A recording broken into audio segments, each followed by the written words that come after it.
spiritual SQ kita, spiritual quotient kita itu jadi jelek. Jadi buruk kalau terlalu banyak barat. Tapi kalau terlalu banyak timur juga terlalu buruk juga. Kenapa? Karena terlalu banyak spiritual quotient-nya. Sehingga Sebenarnya kalau terlalu timur itu nggak apa-apa, asalkan kita itu berdasarkan kerasionalannya juga sih. betul. Kalau sesuai rasional berarti kamu balik ke barat tuh. Enggak, kalau kamu melihat Al-Quran, kalau kamu melihat kitab suci, itu tuh nggak semuanya tentang ketauhidan gitu. Iya, kan jika melihat ke kitab suci. Iya, Tapi faktanya kita di barat itu tenggelam karena terlalu banyak spiritual tuh. Makanya kok barat enggak sih, timur? timur itu terlalu banyak spiritual. Enggak heran lah orang nyalain Imam Al-Ghazali karena dia berperan penting untuk kemunduran dari orang-orang timur.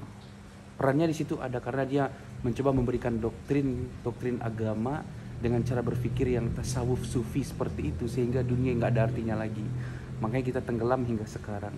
Andil Al-Ghazali ada di situ, tetapi kesalahan terbesar orang-orang menafsirkan pikiran Al-Ghazali itu adalah dia menganggap Al-Ghazali itu benci filsafat, padahal enggak. Padahal Al-Ghazali itu sedang berfilsafat untuk mengeliminasi pikiran-pikiran yang dari dia kurang sukai gitu. Yeah. Contohnya, filsafat itu lemah karena filsafat begini dan begitu.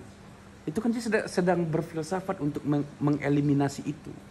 Orang-orang indra itu lemah, itu filsafat semua. Jadi orang-orang itu banyak berargumen atau mereka tuh punya spekulasi sendiri. Kalau kita berfilsafat, artinya kita tuh berfilsafat secara barat gitu. Iya, maksud aku tuh gini nih. Maksud aku tuh gini, orang salah tafsir bahwasanya si Al-Ghazali itu menganggap orang-orang menganggap Al-Ghazali itu benci filsafat sehingga orang-orang yang hidup di setelahnya, peradaban setelahnya menganggap filsafat itu tidak ada gunanya karena dia mengacu ke pemikiran Al-Ghazali. Faktanya nggak begitu, makanya kita tenggelam hingga sekarang. Iya. Itu lagi ngomongin apa sih orang tadi? Kita tuh lagi nggak bahas ini. Sampai umat Islam nggak berdaya, menolong Palestina aja kita nggak bisa apa-apa coba. Ya, saking tenggelamnya kita gitu loh. Ya ini kita next diskusi aja deh.